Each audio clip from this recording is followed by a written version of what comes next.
actually in modern day society. There it is. Modern day society, it's not so much you're turning Japanese, it's called you're becoming an otaku. This word in Japan does carry negative connotations, referring to anyone that has an obsession that goes against the community's values, such as, well, mainly with anime, but if you have an obsession for anime, they do not really care for that because you're not helping the society, so they shun it. So to them, otaku is not good. In America, otaku means you like anime. Simple as that. That's why I'm still debating if I really do want to go to Japan, because I would now be shunned for what I love and why I love Japan. Now, sorry I didn't drink this one, now my throat hurts. Of course, those are the conventions around, but before I get too deep into what otaku are and what we do, I just kind of want to tell you the different types of otaku. Now, there are no official types of otaku. These are mine. These are how I classify people who are otaku when they ask me, like, what your types are. And there's two major ways of looking at it. One, non-otaku people will see three things. One, they'll see a regular person. Like, you'll look to you and you'll, oh, regular person. Then there's a hidden kind. You'll see these a lot. You'll look over, think it's an average person, but if you go up to them, start talking about anime, they won't shut up for hours on end. It's anime this, anime that. Then you got the official otaku that will even wear clothing like an otaku. If you have not guessed, this is actually a hoodie based off a cosplay design for the Kingdom Hearts video game. It's very warm and I really like this hoodie, that's why I'm always wearing it.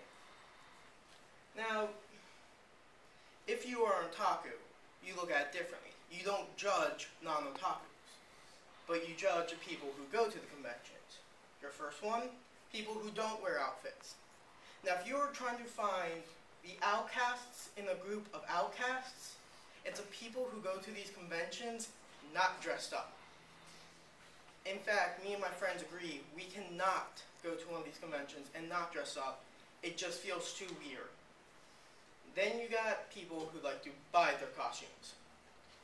I'm one of those people because I am too cheap and too lazy to go out, buy the material, make a costume.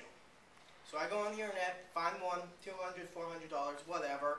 It's a really good costume. I'll buy it and wear it. Then you got people like my interviewee who build their costume.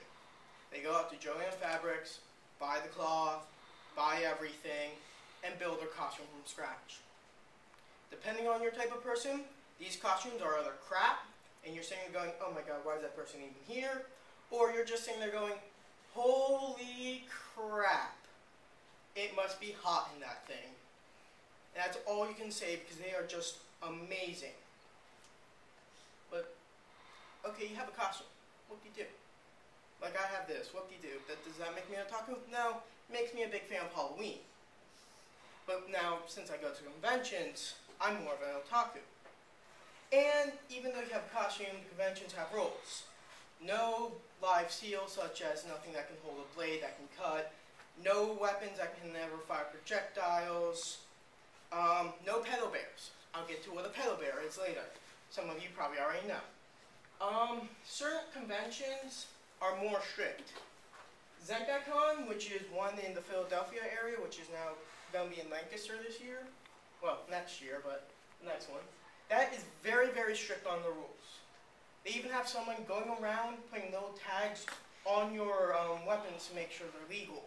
And those tags have to be visible at all times. Unless you're like an Assassin's Creed character and you know how to hide them into your hidden blades, which I do, but Otakon, which is the one I recently went to, like, they don't care about the rules. Honestly, they had so lenient. There's a rule that no pedal bears will go to conventions. I saw a pedal bear at the convention. Me and my friends were all laughing because pedal bear is just amazing when you actually see them come to a convention. I don't know much about Comic-Con. That's a very American convention because it's basically for Marvel people, DC people, Otakon, ZenkaCon, anime people. And of course, conventions have different events. Art galleries where you buy art, called the Artist Alley. You got the dealer room where you buy all your stuff. The prices are steep. At Otakon, I spent over $800 for 2 days. And it was only $80 to actually get into the convention. Now, $400 of that dollars was based off of a hotel room. But, okay, you go to conventions, that make you otaku? If you use the lingo, yes. Otakus, we are people who are crazy about Japanese stuff. That's pretty much what otaku is. Cosplay. These are the costumes. You got Master Chief, people from Mass Effect 3, you got Fat Pikachu, you got Master Chef. People like doing their own versions of the cosplay, such as Master Chef. That's a robot called Gun Magun, and that one's up there because that's my favorite video game character known as Amaterasu from Okame. Now you got the suffixes con and con. One with K for Japanese, one with C for American. You got the manga, which are our books, and then you got hentai, which is our porn. Yaoi and yuri, two very common phrases, one meaning gay and one meaning lesbian. You really don't talk about straight hentai anymore. That's a pedo bear. It is exactly what you think it is.